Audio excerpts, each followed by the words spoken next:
Di tengah gencarnya modernisasi kekuatan udara, Indonesia kembali menjadi sorotan.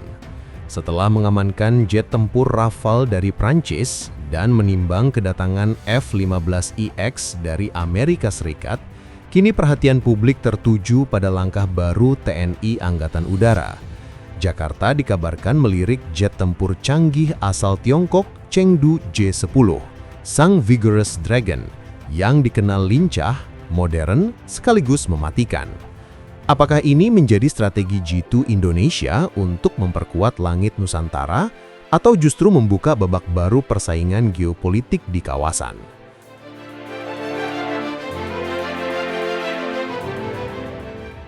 Jatuhnya Rafale dalam operasi Sindur mendadak membuat pamor jet tempur J-10 asal China melejit.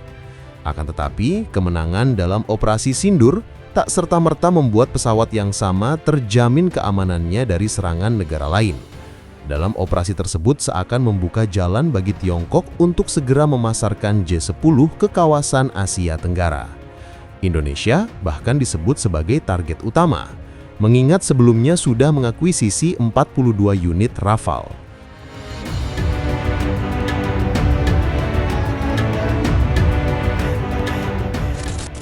Agresivitas Tiongkok terlihat ketika jet tempur rancangan Chengdu Aircraft Corporation (CAC) ini dibawa ke pameran 5 2025 di Langkawi, Malaysia pada Mei lalu. Tak lama setelah pameran berakhir, Kementerian Pertahanan Kemhan RI menyatakan sedang mempertimbangkan kemungkinan pembelian J-10.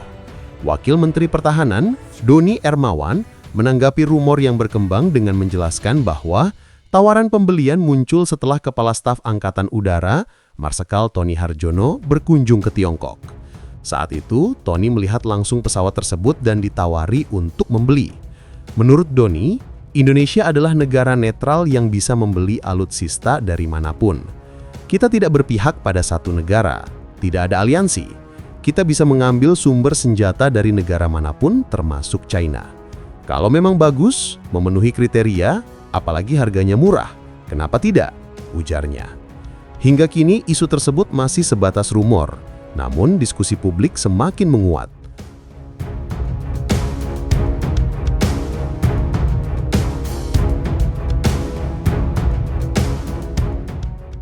Dari sisi teknis, J-10 memang memiliki daya tarik. Harga per unit lebih murah dibandingkan Su-35 Rusia maupun jet barat. Sementara biaya perawatan juga jauh lebih efisien. Jet ini diperkuat rudal udara ke udara jarak jauh PL-15 serta dilengkapi pot peperangan elektronik EW yang mampu mengganggu radar musuh, termasuk Rafale. Keunggulan ini membuat banyak pihak menilai J-10 sebagai ancaman serius di medan tempur modern di mana pertarungan bukan sekadar dual jet, melainkan perang sistem secara menyeluruh. Namun sejumlah kerentanan juga patut dicermati. Pengalaman menunjukkan bahwa kemenangan di satu operasi seperti Sindur tidak otomatis menjamin keampuhan pesawat di medan lain, terutama menghadapi teknologi Israel atau Barat. Selain itu, Indonesia perlu memperhitungkan sisi politik. Akuisisi J-10 bisa memicu kekhawatiran sekutu tradisional Indonesia seperti Amerika Serikat dan Australia. Dampaknya berpotensi merembet pada kerja sama pertahanan, latihan militer, bahkan akses teknologi barat.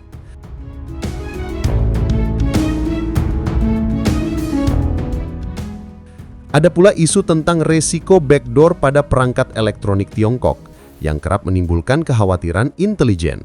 Jika benar, hal ini akan menempatkan Indonesia dalam posisi sulit di tengah rivalitas geopolitik AS-Tiongkok, terutama di kawasan strategis Laut Cina Selatan dan Laut Natuna Utara.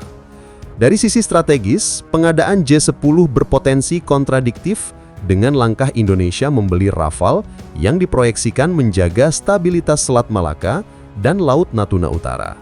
Ditambah ke depan, Indonesia akan menerima KF-21 Boramae yang kompatibel dengan rudal hipersonic HICOR, senjata yang dinilai mampu melumpuhkan kapal patroli Tiongkok seperti China Coast Guard.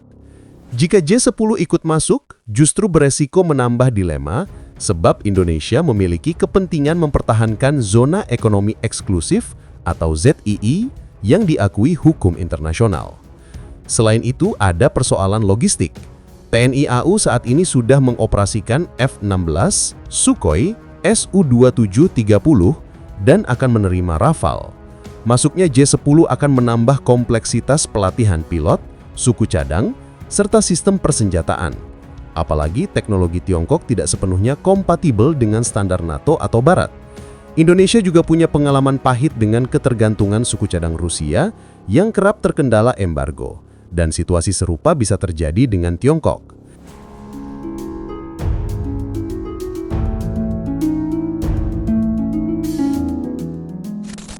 Dengan semua pro dan kontra tersebut, pembelian J-10 jelas bukan keputusan mudah. Dari segi harga dan kemampuan, J-10 memang menggiurkan. Tetapi dari aspek politik, logistik, dan strategi pertahanan jangka panjang, justru bisa menjadi beban baru bagi Indonesia. Jadi pertanyaannya adalah, apakah pengadaan J-10 akan menjadi langkah tepat bagi Indonesia, atau justru salah satu keputusan yang keliru?